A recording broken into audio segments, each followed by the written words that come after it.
Welcome back to the channel, where today we are diving deep into one of the most bizarre, confusing, and frankly fascinating stories currently developing in the global automotive marketplace, specifically emerging from China. We often joke about Chinese copycat cars that bear uncanny resemblances to Western luxury vehicles, usually poorly executed imitations with underwhelming powertrains hidden beneath the sheet metal. But what happens when the copycat isn't actually a copycat at all, but an officially sanctioned clone wearing a different badge? And more importantly, what happens when that vehicle's market value plummets so drastically that it ends up costing exactly the same as the genuine article it was trying to emulate on the used market? Today, we are looking at the strange case of the BAIC BJ90, a massive SUV that proves sometimes truth is stranger than fiction in the car world. If you look at this vehicle from the side profile or the rear three-quarter view, your brain immediately screams Mercedes-Benz GL or GLS, and your brain would be absolutely correct, because beneath the slightly altered skin, this Beijing-born brute is essentially a German aristocrat in witness protection.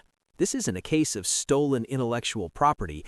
BAIC is a long-standing joint venture partner with Mercedes-Benz in China, and through this partnership, they legally acquired the rights to utilize the complete underpinnings of the previous generation X166 Mercedes-Benz GL.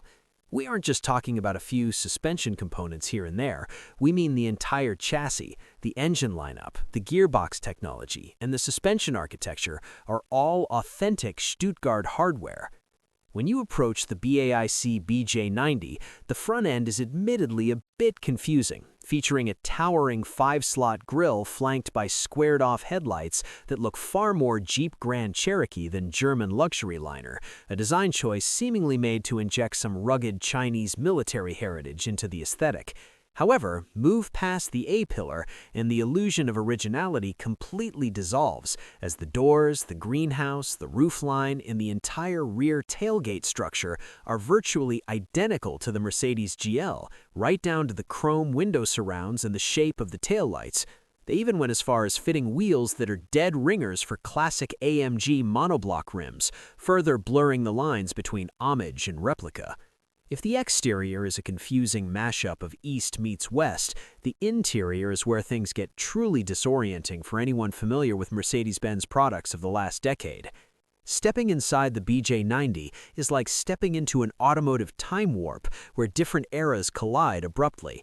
The fundamental dashboard architecture, the climate control switchgear, the light switches, the glove box handle, and crucially the steering wheel itself are all lifted straight from the Mercedes parts bin. Instantly recognizable components that offer a tactile sense of German solidity.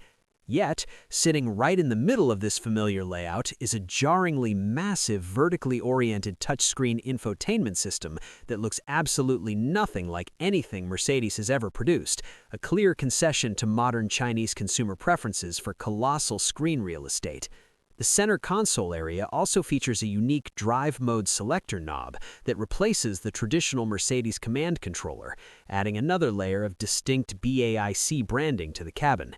It is a bizarre mix of genuine luxury materials and slightly incongruous technological additions that makes for a truly unique cabin experience. However, the real story here isn't just skin deep, because popping the massive hood reveals the true value proposition of this strange beast. Unlike many look-alike vehicles that utilize underpowered generic four-cylinder engines, the BJ90 packs genuine heat courtesy of Mercedes-Benz.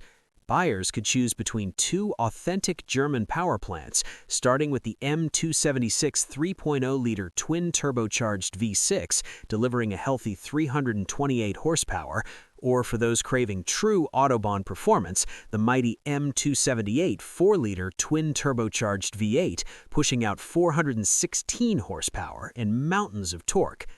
Both engines are paired to Mercedes' highly regarded 7-speed or 9-speed automatic transmissions, sending power to all four wheels via the proprietary 4MATIC all-wheel drive system. This means that mechanically speaking, the BAIC BJ90 drives, accelerates, and handles exactly like a genuine Mercedes-Benz GL, possessing the same wafting ride quality and impressive straight-line pace that defined the German luxury hauler. When BAIC first launched the BJ90, they clearly believed that the combination of Mercedes engineering and domestic branding justified an astronomical price tag, with top-spec V8 models commanding an eye-watering equivalent of roughly $184,000, placing it firmly in super luxury territory. Perhaps unsurprisingly, Chinese buyers weren't keen on paying more for a rebadged older Mercedes than they would for a brand new genuine one, making the BJ90 incredibly rare on the roads, allegedly even rarer than a Rolls-Royce Cullinan in China. But today, the situation has flipped dramatically as these vehicles hit the used market. The depreciation has been nothing short of catastrophic, creating an astonishing dilemma for savvy buyers. Currently, you can find a practically brand new 2023 model year BAIC BJ90, often with only delivery mileage on the odometer, for around 300,000 yuan, or roughly $42,000 at current exchange rates. That is unparalleled value for a brand new vehicle with a twin-turbo Mercedes V6 powertrain and chassis. But here's the kicker. For that exact same amount of money on the Chinese used car market today, you could buy a genuine 2018 Mercedes-Benz GLS 400. The real Mercedes would have around 62,000 miles on the clock and wouldn't have that new car smell, but it would wear the three-pointed star on the grille and possess the undisputed brand cachet that comes with it. So the ultimate automotive question is posed to the consumer. Do you spend your $40,000 on a basically new, zero-mile SUV that is mechanically a Mercedes but wears a BAIC badge and has a slightly weird interior, or do you take that same cash and buy the real deal, accepting that it's 5 years older and has significant mileage under its belt? It's a fascinating choice between sheer mechanical value on one side and brand prestige on the other, highlighting just how strange the automotive landscape can become when joint ventures and massive depreciation collide in the world's largest car market.